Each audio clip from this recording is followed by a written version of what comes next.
हरे कृष्ण राधे राधे गौर हरि हरि बोल। जय गोविंद जय राधा रानी राधे राधे। श्रीमद् भगवद गीता যথাযথ। ओम भगवते वासुदेवाय। ओम भगवते वासुदेवाय।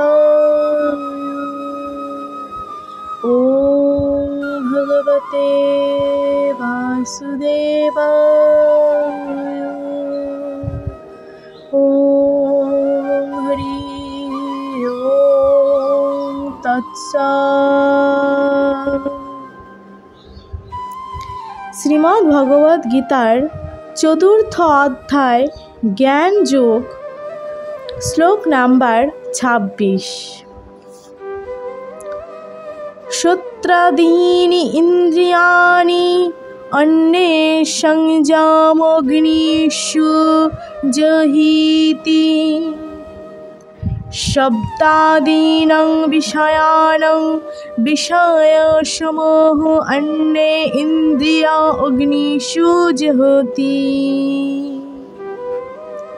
অনুবাদ: কেউ কেউ শুদ্ধ ব্রহ্মচারীরা মনোসংযম রূপ অগ্নিতে শ্রবণ আদি ইন্দ্রিয়গুলিকে আহুতি দেন।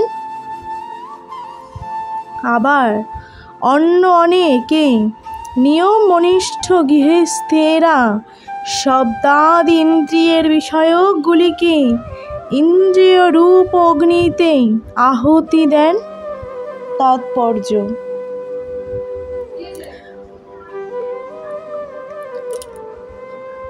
তাৎপর্য: ব্রহ্মচর্য, গার্হস্থ্য, বানপ্রস্থ, সন্ন্যাস মানব জীবনের এই 4টি আশ্রমের সদস্যদের উদ্দেশ্য হচ্ছে পূর্ণযোগী বা আধ্যাত্মবাদী হওয়া। পশুদের মতো ইন্দ্রিয় তৃপ্তি করা মানব জীবনের উদ্দেশ্য নয় বলে মানব জীবনের এই 4টি আশ্রমকে এমনভাবে গঠন করা হয়েছে যাতে মানুষ তার পারমার্থিক জীবনে পূর্ণতা লাভ করতে পারে। ব্রহ্মচারীরা সদ্গুরুর তত্ত্বাবধানে থেকে ইন্দ্রিয় দমন করে মনঃসংযম করেন। ব্রহ্মচারীরা কেবলমাত্র কৃষ্ণ ভাবনা সম্বন্ধীয় শব্দই শ্রবণ করেন। জ্ঞান আহরণ করবার প্রধান উপায় হচ্ছে শ্রবণ। তাই প্রকৃত ব্রহ্মচারী সর্বক্ষণ হরিনামানুকীর্তনম, পরমেশ্বর ভগবানের মহিমা শ্রবণ ও কীর্তনে মগ্ন থাকেন, কিন্তু কখনো লৌকিক আলোচনা বা গ্রাম্য কথা শ্রবণ করেন না। তাই ব্রহ্মচারী সর্বক্ষণ ভগবানের দিব্য নাম শ্রবণ ও কীর্তন করেন। হরে কৃষ্ণ কৃষ্ণ কৃষ্ণ হরে হরে, হরে রাম রাম রাম হরে হরে। তেমনি আবার গৃহস্থ যিনি ইন্দ্রিয় তৃপ্তি করার অনুমতি লাভ করেছেন, তিনি অত্যন্ত সাবধানতার সঙ্গে সেই কার্যে লিপ্ত হন। যৌন সঙ্গ, মাদক দ্রব্য সেবন, আমিষ আহার ইত্যাদির প্রতি মানব সমাজের একটি স্বাভাবিক প্রবণতা রয়েছে, কিন্তু সংযমী গৃহস্থ মৈথুনাদি বিষয় বা ইন্দ্রিয় তর্পণে কখনোই অনিয়ন্ত্রিতভাবে প্রবৃত্ত হন না। তাই প্রতিটি সভ্য সমাজেই ধর্মীয় জীবনের ভিত্তিতে বিবাহের প্রচলন দেখা যায়, কারণ সেটি সংযত যৌন জীবনযাপনের উপায়। এই ধরনের সংযত আসক্তিরহিত কাম ও এক প্রকার যজ্ঞ, কারণ তার মাধ্যমে সংযমী গৃহস্থ তার বিভয় ভোগোন্মুখ প্রবৃত্তিকে পারমার্থমিক জীবনের মহৎ উদ্দেশ্যের কাছে উৎসর্গ করেন। হরি বল, হরি বল। শ্লোক নাম্বার 27।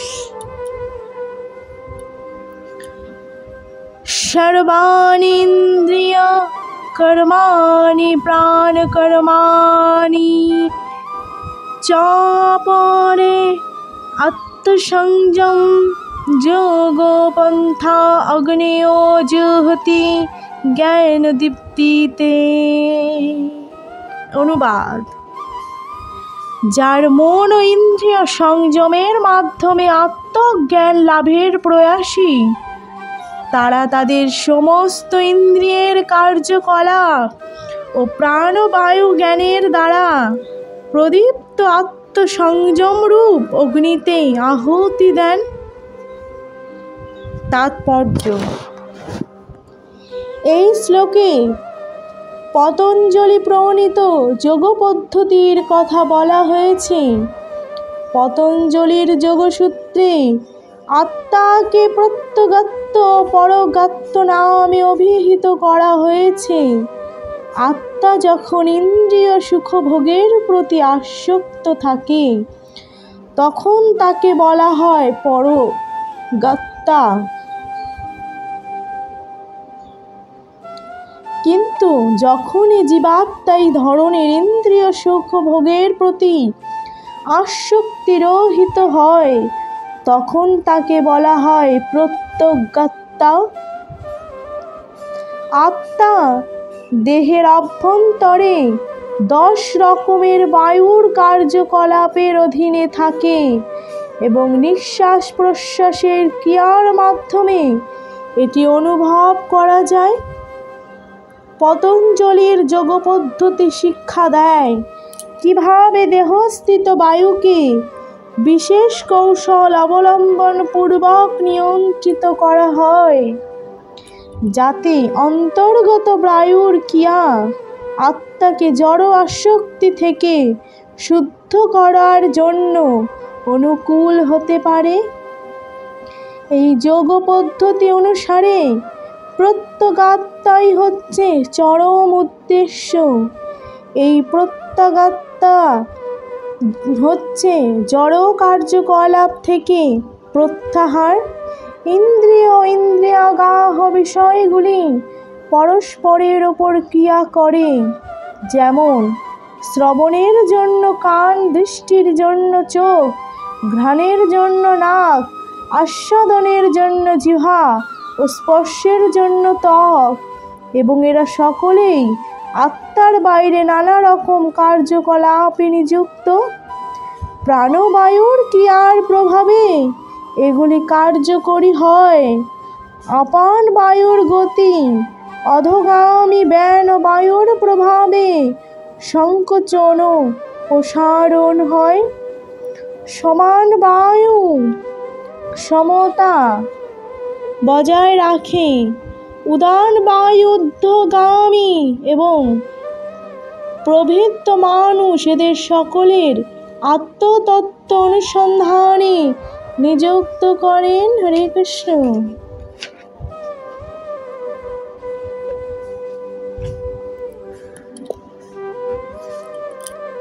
শ্লোক নাম্বার 28।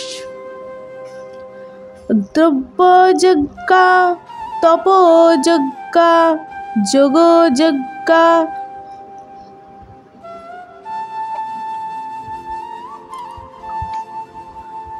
তথা পরে শ্রদ্ধায় জ্ঞানযজ্ঞা চ যতয় ব্যক্তিগণ সংশ্রিত ব্রতা ব্রত পরায়ণ। অনুবাদ: কঠোর ব্রত গ্রহণ করে কেউ কেউ দ্রব্য দান রূপ যজ্ঞ করেন, কেউ কেউ তপস্যা স্বরূপ যজ্ঞ করেন, কেউ কেউ অষ্টদঙ্গ যোগ রূপ যজ্ঞ করেন, এবং অন্য অনেকে দিব্য জ্ঞান লাভের জন্য বেদ অধ্যয়ন করেন। তাৎপর্য: এই সমস্ত যজ্ঞের নানা রকম শ্রেণী বিভাগ করা যেতে পারে। অনেক মানুষ আছেন যারা নানা রকম দান ধ্যান করার মাধ্যমে যজ্ঞ সম্পাদন করেন। ভারতবর্ষে অনেক ধনী বণিক ও রাজ পরিবারের মানুষ আছেন যারা ধর্মশালা, অন্নপত্র, অন্নসত্র, অতিথিশালা, অনাথ আশ্রম, বিদ্যাপীঠ আদি নানা রকম দাতব্য সংস্থা প্রতিষ্ঠা করেন। অন্যান্য দেশেও হাসপাতাল, বৃদ্ধাশ্রম এবং এই ধরনের নানা রকম দাতব্য সংস্থা রয়েছে, যার উদ্দেশ্য হচ্ছে দুঃখ দরিদ্রদের বিনামূল্যে খাদ্য সামগ্রী দান করা, অনাথ আশ্রম,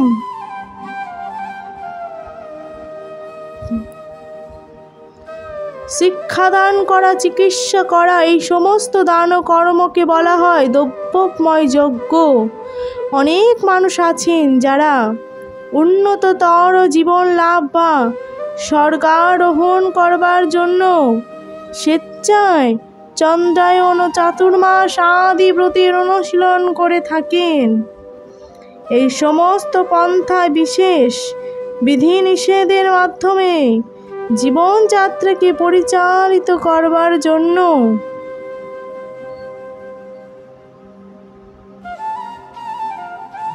কঠোর ব্রত পালন করতে হয়।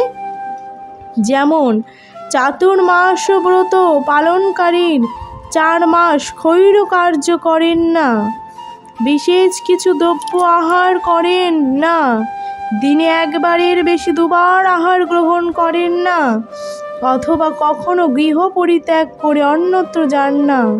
এভাবে সুখ স্বাচ্ছন্দ্য পরিত্যাগ করাকে বলা হয় তপময় যজ্ঞ। আর এক ধরনের মানুষ আছেন যারা বৈক্ষক্য লাভ করবার জন্য পাতঞ্জল যোগ বা হঠযোগ বা অষ্টাঙ্গ যোগ, বিশেষ বিশেষ সিদ্ধির জন্য আদির অনুশীলনে প্রবৃত্ত হন। কেউ আবার সমস্ত পবিত্র তীর্থে ভ্রমণ করেন। এই সমস্তকে ক্রিয়াকে বলা হয় যজ্ঞ। যোগ অর্থাৎ এই জড় জগতে বিশেষ ধরনের সিদ্ধি লাভের জন্য যজ্ঞের অনুষ্ঠান করা। আবার অনেকে আছেন যারা নানা রকম বৈদিক শাস্ত্র, বিশেষ করে উপনিষদ, বেদান্ত সূত্র বা সাংখ্য দর্শন পাঠ করেন। এগুলিকে বলা হয় স্বাধ্যায় যজ্ঞ বা অধ্যয়নের মাধ্যমে যজ্ঞ সম্পাদন করা। এই সমস্ত যোগীরা শ্রদ্ধা সহকারে বিভিন্ন প্রকার যজ্ঞে নিয়োজিত থাকেন এবং তারা উচ্চতর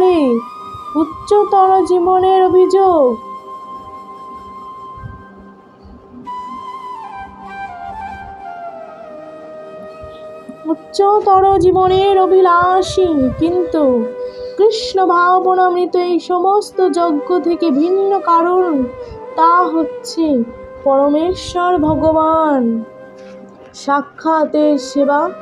উপরোক্ত কোনো প্রকার যজ্ঞের মাধ্যমে কৃষ্ণ ভাবনামৃত